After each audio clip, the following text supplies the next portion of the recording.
આયુર્વેદિક ઉપર એટલો બધો ટ્રસ્ટ હતો નહીં કે આટલો મોટો ઇશ્યુ છે, મોટા સર્જન વિધાઉટ ઓપરેશન.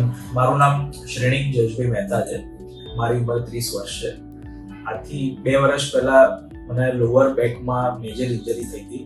એ વખતે મારા એક અંગત મિત્ર મને રેફરન્સ મળ્યો હતો શુશ્રુષા આયુર્વેદિક એન્ડ પંચકર્મ ક્લિનિકનો, જિગીશભાઈ અને આશાબેન. તો અહીંયા આવ્યો તો ઇનિશિયલી તો આયુર્વેદિક ઉપર એટલો બધો ટ્રસ્ટ હતો નહીં કે આટલો મોટો ઇશ્યુ છે, મોટા સર્જન વિધાઉટ ઓપરેશન.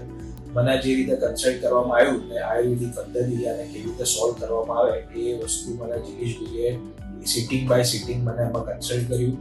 અલગ અલગ ટાઈપની પ્રોસિજર્સ મારી પછી કરી. એમાં કન્ટિન્યુઅસલી મલ્ટિપલ ટાઈમ્સ ઓલમોસ્ટ દર 2 થી 3 દિવસોમાં આવતો હતો અને 3-4 મહિના પછી આઉટસ્ટેન્ડિંગ મને રિઝલ્ટ મળી. હું ઓલમોસ્ટ આમ આટલો વાંકો ચાલતો હતો અને 2 જણ મને લઈને આવે અને 2 જણ મને મૂકવા આવે એવી મારી પોઝિશન હતી. અને સૌથી મેઇન બેનિફિટ જે મને આખી ટ્રીટમેન્ટમાં જે લાગ્યો કે મારા બેકનું જે સ્ટ્રેન્થનિંગ કર્યું એ ખાલી બેકના સ્ટ્રેન્થનિંગના અનુલક્ષીને નહીં પણ ઓવરઓલ મારી હેલ્થ, જેની અંદર આયુર્વેદિકમાં લોકો જે વાત પિત્ત કફ ને જે બી બેલેન્સ હતું મારી બોડીમાં, જેના લીધે મને હાઇપર ટેન્શનથી માંડીને બીજા ન્યુરોલોજિકલ અને મસ્ક્યુલર પ્રોબ્લેમ્સ જે પણ હતા એ બધા ઓલમોસ્ટ 90 to 99% બધા સોલ્વ એ વખતે થઈ ગયા હતા જ્યારે મારી બેકની ટ્રીટમેન્ટ ચાલી રહી હતી. આગુ પાછું બીપી નથી થયું છેલ્લા 6 મહિનાથી અને ઓવરઓલ પણ મારી હેલ્થની અંદર, મારી સ્ટ્રેન્થની અંદર ઘણું ઇમ્પ્રુવમેન્ટ છે.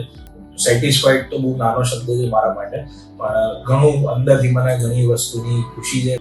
આખી હેલ્થ ઇમ્પ્રુવમેન્ટ, જેમાં લોઅર બેકથી માંડીને અપર બેક, પછી સર્વાઇકલનો પ્રોબ્લેમ જે થોડો ઘણો હતો, પછી મને જે હાઇપર ટેન્શનનો પ્રોબ્લેમ હતો, ઊંઘ ના આવવાનો પ્રોબ્લેમ હતો, ઇન્સોમ્નિયા વધારે હતું, મારું ઓવરઓલ જેટલું પણ તણાવભર્યું માહોલ હતું મારી લાઈફમાં, એ બધી વસ્તુમાં મને આઉટસ્ટેન્ડિંગ રિઝલ્ટ્સ મળ્યા છે. સો કન્સલ્ટેશન માટે જિગીશભાઈ, આશા મેડમને વી આર વેરી થેન્કફુલ. મારા ઘણા બધા રિલેટિવ્સ, ઘણા બધા ફ્રેન્ડ્સ એમને મેં રિફર કર્યા છે આજ સુધી.